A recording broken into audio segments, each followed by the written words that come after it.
Item ಯಾವುದೇ ಇರಲಿ try ಮಾಡಿ ಆಚಿ ಚಿಕನ್ ಮಸಾಲಾ. ಜಿಬಿಎ ಚುನಾವಣೆ ತಾತ್ಕಾಲಿಕವಾಗಿ ಮುಂದೂಡುವುದಕ್ಕೆ ಮನವಿಯನ್ನ ಮಾಡಲಾಗಿದೆ. ಕಾಲಾವಕಾಶ ಕೋರಿ ಆಯೋಗಕ್ಕೆ ಸರ್ಕಾರದಿಂದ ಈಗ ಪತ್ರವನ್ನ ಬರೆಯಲಾಗಿದೆ. ಸೆಪ್ಟೆಂಬರ್ 30ರವರೆಗೆ ಮುಂದೂಡಿ ಅಂತ ಹೇಳಿ ಆಯೋಗಕ್ಕೆ ಮನವಿಯನ್ನ ಮಾಡಿಕೊಂಡಿದ್ದಾರೆ. ಡಿಪಿಎಆರ್ ಕಾರ್ಯದರ್ಶಿ ಡಾಕ್ಟರ್ ಜಗದೀಶ್ ಅವರಿಂದ ಪತ್ರವನ್ನ ಬರೆಯಲಾಗಿದೆ. ಸಿಬ್ಬಂದಿ ಕೊರತೆಯ ಕಾರಣವನ್ನು ಕೊಟ್ಟಿದ್ದಾರೆ ರಾಜ್ಯ ಸರ್ಕಾರ. ಈ ಒಂದು ಕಾರಣದಿಂದಾಗಿ ಜಿಬಿಎ ಚುನಾವಣೆಯನ್ನು ತಾತ್ಕಾಲಿಕವಾಗಿ ಮುಂದೂಡಿ ಅಂತ ಹೇಳಿ ಪತ್ರ ಬರೆಯೋದ್ರ ಮೂಲಕ ಪತ್ರದಲ್ಲಿ ಉಲ್ಲೇಖವನ್ನ ಮಾಡಿ ಮನವಿ ಮಾಡಿಕೊಂಡಿದ್ದಾರೆ. ಜಿಬಿಎ ಚುನಾವಣೆ ಈಗ ಮತ್ತಷ್ಟು ವಿಳಂಬವಾಗುವಂತ ಸಾಧ್ಯತೆ ಇದೆ. ರಾಜ್ಯ ಚುನಾವಣಾ ಆಯೋಗಕ್ಕೆ ಅಧಿಕೃತವಾಗಿ ಪತ್ರವನ್ನ ಬರೆಯಲಾಗಿದೆ.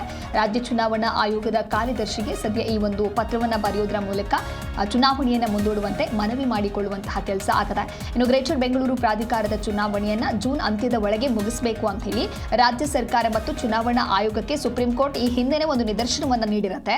ಗ್ರೇಟರ್ ಬೆಂಗಳೂರು ಪ್ರಾಧಿಕಾರದ ಅಡಿಯಲ್ಲಿ ಬರುವ 5 ನಗರ ಪಾಲಿಕೆಗಳ ಚುನಾವಣಾ ಪ್ರಕ್ರಿಯೆಯನ್ನ ಜೂನ್ 30ರ ಒಳಗೆ ಪೂರ್ಣಗೊಳಿಸುವಂತೆ ಮುಖ್ಯ ನ್ಯಾಯಮೂರ್ತಿಯಾದ ಸೂರ್ಯಕಾಂತ್ ಮತ್ತು ನ್ಯಾಯಮೂರ್ತಿ ಜೋಯ್ಮಲ್ಯಾ ಬಾಗ್ಚಿ ಅವರಿಂದ ಪೀಠವು ಗಡುವು ವಿಧಿಸಿ ಆದೇಶವನ್ನು ಹೊರಡಿಸಿತ್ತು. ಕೋರ್ಟ್ ಆದೇಶದ ಹಿನ್ನೆಲೆಯಲ್ಲಿ ಚುನಾವಣೆಗೆ ಅಗತ್ಯವಿರುವಂತಹ ಪ್ರಕ್ರಿಯೆಗಳನ್ನು ಕೂಡ ಸರ್ಕಾರ ಮುಗಿಸಿದ್ದು, ಚುನಾವಣೆ ಸಂಬಂಧ ಏನೆಲ್ಲ ಪ್ರಿಪರೇಷನ್ಸ್ಗಳು ಬೇಕು ಅದೆಲ್ಲವೂ ಕೂಡ ಸಾಗ್ತಾ ಇತ್ತು. ಈ ಬೆನ್ನಲ್ಲೇ ಇದೀಗ ಸರ್ಕಾರ ಪತ್ರವನ್ನು ಬರೆಯೋದ್ರ ಮೂಲಕ ಮನವಿಯನ್ನ ಮಾಡಿಕೊಂಡಿದೆ.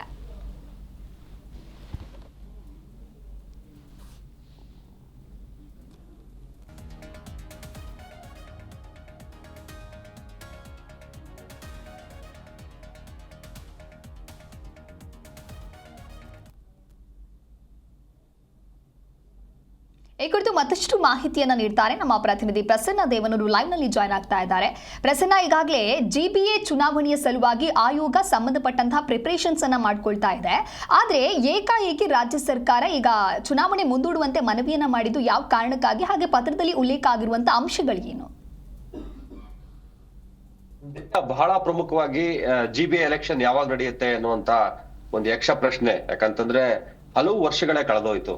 ಸ್ಥಳೀಯ ಸಂಸ್ಥೆಗಳ ಆಡಳಿತ ಇದುವರೆಗೂ ಕೂಡ ಯಾವುದೇ ರೀತಿಯಾದಂತಹ ಅಂದ್ರೆ ಜನಸಾಮಾನ್ಯರಿಗೆ ತಳಮಟ್ಟದಲ್ಲಿ ಸ್ಥಳೀಯ ಆಡಳಿತ ನಡೆಸಿದ ಸಂದರ್ಭದಲ್ಲೇನೆ ಜನರಿಗೆ ಅತ್ಯುತ್ತಮವಾದ ಆಡಳಿತ ಸಿಗುತ್ತೆ ಎನ್ನುವಂಥದ್ದು ಇಡೀ ಪ್ರಜಾಪ್ರಭುತ್ವದ ಬುನಾದಿ. ಆದ್ರೆ ಒಂದಲ್ಲ ಒಂದು ಕಾರಣವನ್ನ ಕೊಡ್ತಾ ಇದುವರೆಗೂ ಕೂಡ ಒಂದು ಇಡೀ ಜಿಬಿಎ ಎಲೆಕ್ಷನ್ ಮುಂದುವರಿತಾ ಇರುವಂತದ್ದು ಮುಂದೂಡಲ್ಪಡ್ತಾನೆ ಇದೆ. ಯಾಕಂದ್ರೆ ಹಿಂದೆ ಮತ್ತೆ ಜಿಬಿಎ ನಲ್ಲಿ ಹೊಸ ವಾರ್ಡ್ಗಳನ್ನೇ ಇದಾಯ್ತು, ನಿರ್ಮಾಣ ಮಾಡಿದ್ರು, ಅದಕ್ಕೆ ಗಡಿ ರೇಖೆಗಳು ಗುರುತು ಮಾಡೋದು, ರಿಸರ್ವೇಶನ್ ರೀತಿ ಹಲವು ವಿಚಾರಗಳನ್ನ ಹೇಳ್ತಾನೆ ಇದುವರೆಗೂ ಕೂಡ ಜಿಬಿಎ ಎಲೆಕ್ಷನ್ ಮುಂದಕ್ಕೆ ಹೋಗ್ತಾ ಬಂತು. ಈಗ ಮತದಾರರ ಪರಿಷ್ಕರಣೆ ಹೊಸದಾಗಿ ಪರಿಷ್ಕರಣೆ ಮಾಡ್ತಾ ಇರುವಂತದ್ದು, ಇವೆಲ್ಲ ವಿಚಾರಗಳಿಗೆ ಸಂಬಂಧಪಟ್ಟಂತೆ ಜಿಬಿಎ ಚುನಾವಣೆ ನಡೀತಾ ಅಂತ ಕಾಯ್ತಾ ಇದ್ವಿ. ಆದ್ರೆ ಮುಂದಕ್ಕೆ ಹೋಗ್ತಾನೆ ಇದೆ. ಮತ್ತೊಂದ್ ಕಡೆ ನಾವು ನೋಡಿದ ಸಂದರ್ಭದಲ್ಲಿ ಈಗ ಏನಂದ್ರೆ ಹೊಸ ಒಂದು ಡೆವಲಪ್ಮೆಂಟ್ ಏನಂತಂದ್ರೆ ಸರ್ಕಾರ, ಅದರಲ್ಲೂ ಕೂಡ ಏನು ಆಡಳಿತ ಮತ್ತು ಸುಧಾರಣಾ ಇಲಾಖೆಯ ಕಾರ್ಯದರ್ಶಿ ಜಗದೀಶ್ ಅವರು ಡಾಕ್ಟರ್ ಜಗದೀಶ್ ಅವರು ನೇರವಾಗಿ ಪತ್ರವನ್ನ ಬರೆದಿದ್ದಾರೆ. ರಾಜ್ಯ ಚುನಾವಣಾ ಆಯೋಗದ ಕಾರ್ಯದರ್ಶಿ ಅಂತ ಹೊನ್ನಾಂಬ ಅವರಿಗೆ ಪತ್ರವನ್ನ ಬರೆದಿರುವಂತದ್ದು. ಇಡೀ ಸಿಬ್ಬಂದಿ ಜನಗಣತಿಗೆ ಆ ಕೆಲಸಕ್ಕೆ ನಿಯೋಜನೆ ಮಾಡಿರುವ ಹಿನ್ನೆಲೆಯಲ್ಲಿ ಯಾರು ನಮಗೆ ಮುಂದೆ ಜಿಬಿಎ ಚುನಾವಣೆ ನಡೆಸಲಿಕ್ಕೆ ಸಿಬ್ಬಂದಿಯೇ ಇಲ್ಲ. ಆ ಹಿನ್ನೆಲೆಯಲ್ಲಿ ಏನು ಸುಪ್ರೀಂ ಕೋರ್ಟ್ ಆದೇಶದ ಅನ್ವಯ ಜೂನ್ 30ರೊಳಗೆ ಚುನಾವಣೆ ನಡೆಸಬೇಕು, ಆದ್ರೆ ಅದು ಸಾಧ್ಯ ಇಲ್ಲ ಎನ್ನುವಂತ ವಿಚಾರವನ್ನ ಅತ್ಯಂತ ಸ್ಪಷ್ಟವಾಗಿ ಅವರು ತಿಳಿಸಿದ್ದಾರೆ. ಯಾಕೆಂತಂದ್ರೆ 1948ರ ಪ್ರಕಾರ ಆ ಒಂದು ಜನಗಣತಿಯ ಕಾಯ್ದೆ ಏನಿದೆ ಅದರ ಪ್ರಕಾರ ಬಹಳ ಸ್ಪಷ್ಟವಾಗಿ ಜನಗಣತಿ ಕೆಲಸವನ್ನ ಕೈಗೊಳ್ಬೇಕಾಗತ್ತೆ. ಇಡೀ ಆಡಳಿತ ಯಂತ್ರ ಅದ್ರಲ್ಲಿ ಕೈಗೊಂಡಿರ್ತದೆ. ಅದರಲ್ಲಿ ಎಣಿಕೆ ಕಾರ್ಯ ಆಗಿರ್ಬೋದು, ಮೇಲ್ವಿಚಾರಣೆ, ತರಬೇತಿ, ಈ ರೀತಿಯ ವಿಚಾರಗಳಿರುವ ಹಿನ್ನೆಲೆಯಲ್ಲಿ ಇಡೀ ಒಂದು ಆಡಳಿತ ನಮ್ಮ ಏನು ಕೆಲಸದ ಸರ್ಕಾರಿ ನೌಕರರ ಸಿಬ್ಬಂದಿ ಏನಿದೆ ಅವರು ಈ ಒಂದು ಜನಗಣತಿ ಕಾರ್ಯದಲ್ಲಿ ತೊಡಗಿರೋ ಹಿನ್ನೆಲೆಯಲ್ಲಿ ಅದರಲ್ಲಿ 3 ತಿಂಗಳ ಕಾಲಾವಕಾಶ ಬೇಕಾಗಿರೋ ಹಿನ್ನೆಲೆಯಲ್ಲಿ ಮನೆಗೆ ಹೋಗಿ ಜನರ ಮಾಹಿತಿಯನ್ನು ಸಂಗ್ರಹಿಸಿ ಆ ಎಲ್ಲಾ ಡಾಟಾವನ್ನ ಮತ್ತೆ ಅಪ್ಲೋಡ್ ಮಾಡಿ ಅದನ್ನ ಸರ್ಕಾರಕ್ಕೆ ತಲುಪಿಸುವಂತ ಕೆಲಸ ಆಗ್ಬೇಕಾಗಿರೋ ಹಿನ್ನೆಲೆಯಲ್ಲಿ ಈಗ ಏನಾಗ್ತಾ ಇದೆ ಅಂತಂದ್ರೆ ಅದಕ್ಕೆ ಸಾಕಷ್ಟು ಕಾಲಾವಕಾಶ ಬೇಕಾಗಿದೆ. ಆ ಹಿನ್ನೆಲೆಯಲ್ಲಿ ಈ ಒಂದು ಎಲೆಕ್ಷನ್ಗೆ ಏನಿದೆ ಜಿಬಿಎ ಎಲೆಕ್ಷನ್ ಅನ್ನ ಸೆಪ್ಟೆಂಬರ್ 30ಕ್ಕೆ ಮುಂದೂಡ್ಬೇಕು ಎನ್ನುವಂತ ವಿಚಾರವನ್ನು ಕೂಡ ಬರೆದಿದ್ದಾರೆ. ಮತ್ತೊಂದು ಲೆಟರ್ ಕೂಡ ನಾವೀಗ ತೋರಿಸ್ತಾ ಇದ್ದೇವೆ. ಅದರಲ್ಲಿ ಶಾಲಿ ರಜನೀಶ್ ಅವರಿಗೆ ಜಿಬಿಎ ಮುಖ್ಯ ಆಯುಕ್ತರಾದಂತಹ ಮಹೇಶ್ವರ ರಾವ್ ಅವರು ಕೂಡ ಈ ಒಂದು ಚುನಾವಣಾ ದಿನಾಂಕ ಈ ರೀತಿ ಇರೋ ಹಿನ್ನೆಲೆಯಲ್ಲಿ ನಮ್ಮ ಎಲ್ಲಾ ಸಿಬ್ಬಂದಿ ಜನಗಣತಿಯ ಕೆಲಸದಲ್ಲಿ ಕೈಗೊಂಡಿರೋದ್ರಲ್ಲಿ ಈ ಒಂದು ಡೇಟ್ ನ ಮುಂದಕ್ಕೆ ಹಾಕ್ಬೇಕು ಮತ್ತೆ ಎಕ್ಸ್ಟೆನ್ಷನ್ ಮಾಡ್ಬೇಕು ಅಂತ ಹೇಳಿ ಸರ್ಕಾರವನ್ನು ಕೂಡ ಮನವಿಯನ್ನ ಜಿಬಿಎ ಕಮಿಷನರ್ ಅವರು ಮುಖ್ಯ ಏನು ಚೀಫ್ ನಮ್ಮ ಶಾಲಿನಿ ರಜನೀಶ್ ಅವ್ರಿಗೆ CS ಅವ್ರಿಗೆ ಲೆಟರ್ ಅನ್ನ ಬರೆದಿರುವಂತದ್ದು, ಆ ಲೆಟರ್ ಕೂಡ ನಾವು ತೋರಿಸ್ತಾ ಇರುವಂತದ್ದು.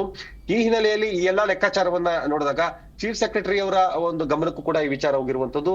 ಮತ್ತೊಂದ್ ಕಡೆ ರಾಜ್ಯ ಚುನಾವಣಾ ಆಯೋಗಕ್ಕೆ DPR ನ ಮುಖ್ಯಸ್ಥರಾಗಿರುವಂತ ಅಂದ್ರೆ ಕಾರ್ಯದರ್ಶಿ ಆಗಿರುವಂತ ಜಗದೀಶ್ ಅವ್ರ ಲೆಟರ್ ಅನ್ನ ಬರೆದಿರುವಂತದ್ದು. ಈ ಎಲ್ಲಾ ವಿಚಾರಗಳನ್ನ ಗಮನಿಸಿದ ಸಂದರ್ಭದಲ್ಲಿ ಸೆಪ್ಟೆಂಬರ್ 30 ತನಕ ಎಲೆಕ್ಷನ್ ಮಾಡ್ಲಿಕ್ಕೆ ಸಾಧ್ಯನೇ ಇಲ್ಲ, ಆ ರೀತಿ ಪರಿಸ್ಥಿತಿ ಇದೆ ಅನ್ನುವಂತ ವಿಚಾರವನ್ನ ಹೇಳಿದ್ದಾರೆ.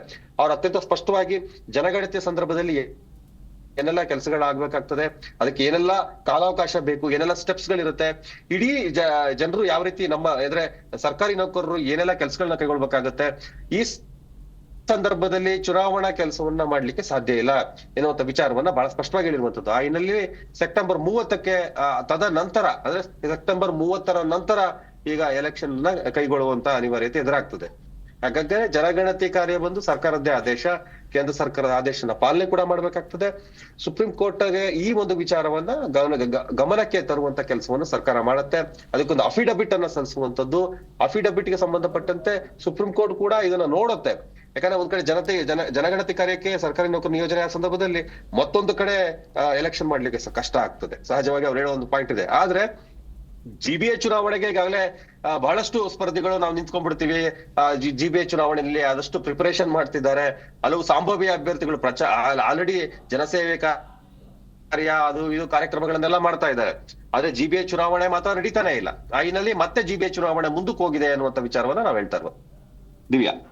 ಓಕೆ ಪ್ರಸನ್ನ, ಇದೀಗ ಒಂದ್ ಕಡೆ GBA ಚುನಾವಣೆ ಅಂತ ಬಂದಾಗ ಸಿಬ್ಬಂದಿಗಳ ಕೊರತೆ ಎಷ್ಟು ಮುಖ್ಯ ಆಗುತ್ತೋ ಅಲ್ಲಿ ಜನಗಣತಿಗೆ ಸಿಬ್ಬಂದಿಯನ್ನ ಕಳಿಸೋದು ಕೂಡ ಅದು ಸರ್ಕಾರದ ಕರ್ತವ್ಯ ಆಗಿರೋದ್ರಿಂದ ಸದ್ಯ ಈಗ ಏನ್ ಮನವಿಯನ್ನ ಮಾಡ್ಕೊಂಡಿದ್ದಾರೆ ಅದಕ್ಕೆ ಆಯೋಗ ಯಾವ ರೀತಿಯಾದಂತ ಪ್ರತಿಕ್ರಿಯೆಯನ್ನ ನೀಡಬಹುದು ಅಂತ ಹೇಳಿ, ಬಿಕಾಸ್ ಇದು ಕೂಡ ಅವರಿಗೆ ಒಂದು ಚಾಲೆಂಜಿಂಗ್ ಆಗುತ್ತೆ. ಯಾಕೆ ಅಂತ ಹೇಳಿದ್ರೆ ಎರಡೂ ಕಡೆ ಸಿಬ್ಬಂದಿಗಳು ಮುಖ್ಯ ಆಗುತ್ತೆ.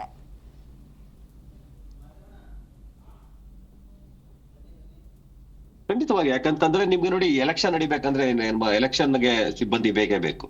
ಯಾಕಂದ್ರೆ ಒಂದು ಮತಕೇಂದ್ರವನ್ನ ಮಾಡಲಿಕ್ಕೆ ಮತದಾನ ಮಾಡೋ ಸಂದರ್ಭದಲ್ಲಿ ಮತದಾರರಿಗೆ ಅಲ್ಲಿ ಸ್ಟಾಫ್ ಬೇಕಾಗ್ತದೆ. ಪ್ರತಿ ಒಂದು ಮತಗಟ್ಟೆ ಏನು ಅಂತ ಹೇಳ್ತೀವಿ ನಾವು, ಪೋಲಿಂಗ್ ಸ್ಟೇಷನ್ಸ್, ಆ ಪೋಲಿಂಗ್ ಸ್ಟೇಷನ್ಗೆ 6 ರಿಂದ 7 ಜನ ಸ್ಟಾಫ್ಸ್ ಬೇಕಾಗ್ತದೆ. ತದನಂತರ ಎಣಿಕೆಗೂ ಕೂಡ ಅಂದ್ರೆ ಪೋಲಿಂಗ್ ಆದ ನಂತರ ಎಣಿಕೆ ಮಾಡ್ಲಿಕ್ಕೂ ಕೂಡ ಒಂದು ಸಿಬ್ಬಂದಿ ಬೇಕೇ ಬೇಕು. ಆ ಹಿನ್ನೆಲೆಯಲ್ಲಿ ಒಂದು ಕಡೆ ಎಲೆಕ್ಷನ್ ಕೆಲಸ, ಅದಕ್ಕೆ ಸಂಬಂಧಪಟ್ಟಂತೆ ಕೆಲಸವನ್ನ ನಿಯೋಜನೆ, ಮತ್ತೇನಾಗ್ತದೆ ಅಂದ್ರೆ ಚುನಾವಣೆ ಘೋಷಣೆ ಆದ್ಬಿಟ್ರೆ ಚುನಾವಣೆಗೆ ನೀತಿ ಸಂಹಿತೆಗಳು, ಆ ನೀತಿ ಸಂಹಿತೆಯ ಉಲ್ಲಂಘನೆ ಆಗ್ತಾ ಇದೆಯಾ, ಚುನಾವಣಾ ಪ್ರಚಾರ ಕಾರ್ಯಗಳು ಯಾವ ರೀತಿ ನಡೀತಾ ಇದೆ, ಕಾನೂನಾತ್ಮಕವಾಗಿ ನಡೀತಾ ಇದೆಯಾ, ಯಾವ್ದಾರ ಉಲ್ಲಂಘನೆ ಆಗ್ತಾ ಇದೆಯಾ, ಇದಕ್ಕೆಲ್ಲದಕ್ಕೂ ಸಂಬಂಧಪಟ್ಟಂತ ಅಧಿಕಾರಿಗಳ ನಿಯೋಜನೆ ಆಗ್ಬೇಕಾಗ್ತದೆ. ಈ ಅಧಿಕಾರಿಗಳು ಅವೆಲ್ಲ ಕೆಲಸಗಳನ್ನು ಮಾಡ್ಬೇಕಾಗ್ತದೆ. ಆ ಹಿನ್ನೆಲೆಯಲ್ಲಿ ಒಂದೇ ಸಮಯದಲ್ಲಿ ಒಂದು ಕಡೆ ಚುನಾವಣೆಯನ್ನು ಕೆಲಸವನ್ನ ಮಾಡ್ತಾ, ಇನ್ನೊಂದು ಕಡೆ ಜನಗಣತಿಯನ್ನು ಕೂಡ ಮಾಡ್ಲಿಕ್ಕೆ ಸಾಧ್ಯ ಇಲ್ಲ. ಅವ್ರು ಏನ್ ವಿಚಾರವನ್ನ ಹೇಳ್ತಾ ಇದ್ದಾರೆ ಅದು ಒಂದು ಇವತ್ತಿನ ಪ್ರಾಕ್ಟಿಕಲ್ ರಿಯಾಲಿಟಿ, ನೈಜತೆಗೆ ಸಂಬಂಧಪಟ್ಟಂತ ವಿಚಾರ. ಈ ವಿಚಾರವನ್ನ ಖಂಡಿತವಾಗಿಯೂ ಕೂಡ ಚುನಾವಣಾ ಆಯೋಗ ಕೂಡ ಒಪ್ಕೊಳ್ಳೇಬೇಕಾಗ್ತದೆ. ಏನಾದ್ರೆ ಈಗ ಏನು ಜಗದೀಶ್ ಅವ್ರು ಬರ್ದಿರುವಂತ ಲೆಟರ್ ಏನಾಗಿದೆ, ರಾಜ್ಯ ಚುನಾವಣಾ ಆಯೋಗಕ್ಕೆ ಹೋಗಿದೆ. ರಾಜ್ಯ ಚುನಾವಣಾ ಕಾರ್ಯದರ್ಶಿಗಳು ಆಯುಕ್ತರ ಗಮನಕ್ಕೆ ತರ್ತಾರೆ, ಚುನಾವಣಾ ಆಯುಕ್ತರು ಇರ್ತಾರೆ, ಅವ್ರ ಗಮನಕ್ಕೆ ಬರುತ್ತೆ. ಅಲ್ಲಿಂದ ಸುಪ್ರೀಂ ಕೋರ್ಟ್ಗೆ ಇದಕ್ಕೆ ಸಂಬಂಧಪಟ್ಟಂತೆ ಈ ರೀತಿ ನಮ್ಗೆ ರಿಕ್ವೆಸ್ಟ್ ಮಾಡಿದ್ದಾರೆ ಅನ್ನುವಂತ ವಿಚಾರವನ್ನ ಒಂದು ಅಫಿಡವಿಟ್ ಕೂಡ ಸಲ್ಲಿಸ್ತಾರೆ. ಆ ಹಿನ್ನೆಲೆಯಲ್ಲಿ ಜೂನ್ 30ರೊಳಗೆ ಮಾಡ್ಬೇಕು ಅಂತ ಏನು ಸುಪ್ರೀಂ ಕೋರ್ಟ್ ಕಡಾಖಂಡಿತವಾಗಿಯೂ ಖಡಕ್ಕಾದ ಆದೇಶವನ್ನ ಮಾಡಿತ್ತು, ಅದನ್ನು ಯಾಕೆ ಮಾಡಕ್ ಆಗೋದಿಲ್ಲ ಅನ್ನುವಂತ ವಿಚಾರವನ್ನ ಇವರು ಪ್ರಸ್ತಾವನೆ ಮಾಡಿರುವಂತದ್ದು. ಹಾಗಾಗಿ ನ್ಯಾಯಾಂಗ ಮತ್ತು ಕಾರ್ಯಾಂಗದ ನಡುವೆ ಅತ್ಯಂತ ಸೂಕ್ಷ್ಮವಾದಂತಹ ಗೆರೆ ಇರುವ ನೆಲೆಯಲ್ಲಿ ನ್ಯಾಯಾಂಗ ಕೂಡ ಇದನ್ನ ರೀಕನ್ಸಿಡರೇಷನ್ ಮಾಡಿ ಕಾಲಾವಕಾಶವನ್ನ ಕೊಡುವ ಸಾಧ್ಯತೆ ಕೂಡ ಇರೋ ಹಿನ್ನೆಲೆಯಲ್ಲಿ GBA ಚುನಾವಣೆ ಅಂತೂ ಸದ್ಯಕ್ಕಂತೂ ನಡೆಯೋದಿಲ್ಲ. Divya. Okay, thank you Prasanna ನಿಮ್ಮೆಲ್ಲ ಮಾಹಿತಿಗಾಗಿ.